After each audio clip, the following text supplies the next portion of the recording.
एक साधक था, कहीं जा रहा था, चिंतन में था क्या करूं क्या नहीं करूं। तब तक से देखा कि एक जगह गुलाम बिक्री हो रहा है, और वह अपने मन, गुरुजी ने उसको कुछ डांट दिया था। अक्सर गुरु डांटते हैं तो शिष्य का वैराग्य भूल जाता है, चल देता है कि चलो अब दूसरा गुरु के यहाँ देखते हैं, हमारी मन की पूरा नहीं कर रहे हैं, बहुत दिन रहे। अक्सर हम लोग कहते हैं गुरुजी बहुत दिन आपके साथ, इतना दिन रहे, आपने क्या दिया? प्रश्न करता है ना, अक्सर यही होता है। यह तुम्हारा मन जो है इसी भ्रम में डालता है, यह तुम्हारी कामना है, काम है, मन भ्रमाता है। वह भी जा रहा था, रास्ते में देखा कि एक जगह मेला लगा था, गुलाम बिक रहा था। एक राजा ने उस गुलाम का रेट पूछा, क्या रेट है? तो विक्रेता जो था वो कहा कि हमारे गुलाम का रेट हमारे गुलाम से ही पूछ लीजिए। तुम्हारे गुलाम से ही पूछ लेता? हाँ। वह राजा पूछा, क्या तुम्हारा रेट, दाम क्या है भाई? कहा कि 3000। कहा कि 3000? 3000 में तो 300 गुलाम मिलेंगे यहाँ, आखिर विशेषता क्या है? कहा कि हमें विशेषता है तब तो मैं अपना दाम स्वयं मांग रहा हूँ। कहा कि दाम तुम ही लेगा कि तुम्हारा मालिक लेगा? कहा कि हमारा मालिक लेगा। कहा कि तब तुमको कम में ज़्यादा से फायदा? कहा कि ये तो मैं समझता हूँ ना। कहा कि तुम में विशेषता क्या है? 3000 मांग रहे हो, क्या करेगा, क्या काम, कौन सा काम करेगा? कहा कि मेरा मालिक जो खरीदेगा, जो कहेगा सो ही करूंगा। क्या भोजन करेगा? जो देगा भोजन वही करूंगा। क्या कपड़ा पहनेगा? जो कपड़ा देगा वही पहनूंगा। कितना सोएगा? जितना देर उसका आदेश होगा उतना ही देर सोऊंगा। अच्छा। वह फकीर सुन रहा था, साधक वह सुन रहा था, जितना देर आदेश देगा उतना ही देर सोऊंगा। कौन सा काम कर देगा? मेरे लिए कोई भी काम असंभव नहीं है, जो मेरा मालिक कहेगा वह काम उस तत्काल में कर दूंगा।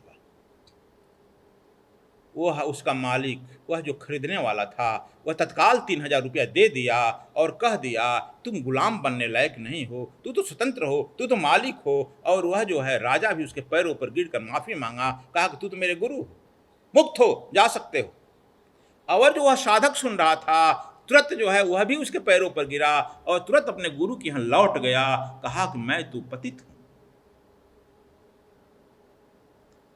मैं अपने मन से सो जाता हूं, अपने मन से मैं भोजन कर लेता हूं, अपने मन से वस्त्र पहन लेता हूं, अपने मन से मुस्कुराकर चल देता हूं, अपने मन से तर्क वितर्क कर लेता हूं। मैं क्या उस परमात्मा को पाऊंगा? यह तो कान ठीक कह रहा है, मुझे तो वही करना चाहिए था। गुरु जब कहे तो सो जाओ तो सो जाना, जब कहा कि नहीं तब ध्यान को तो ध्यान करना चाहिए, जब कहा भिक्षाटन को तो भिक्षाटन करना चाहिए था, कहा कि नहीं यह कपड़ा नहीं यह कपड़ा पहनना चाहिए तो वही पहनना चाहिए। यहाँ तो मेरा मन चल रहा है, गुरु का मन ही नहीं चला है, तब मुझे क्या प्राप्त होगा? और यह भी तुरंत जो है वह अपने गुरु के यहाँ गया और वह भी बुद्धत्व को प्राप्त कर गया।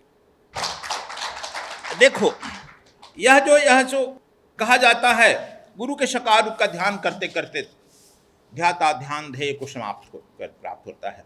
यहाँ रामायण में भी आया है कि सचिव वैद्य गुरु तीन जो प्रिय बोल ही भयास, राज धर्म तन तीन कर हो है बेग ही नाश।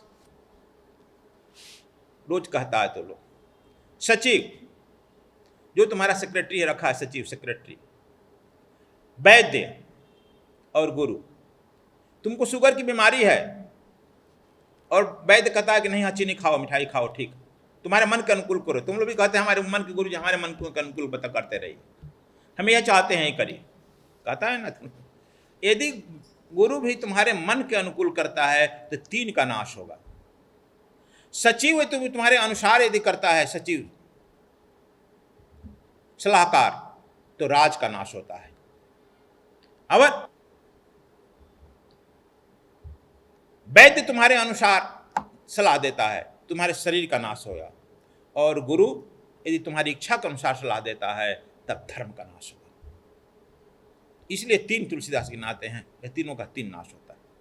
इसलिए तीनों को बड़ा कठोर होना चाहिए, आगे तुम्हारी इच्छा के प्रवाह न करे, वह धर्म की व्यवस्था करे।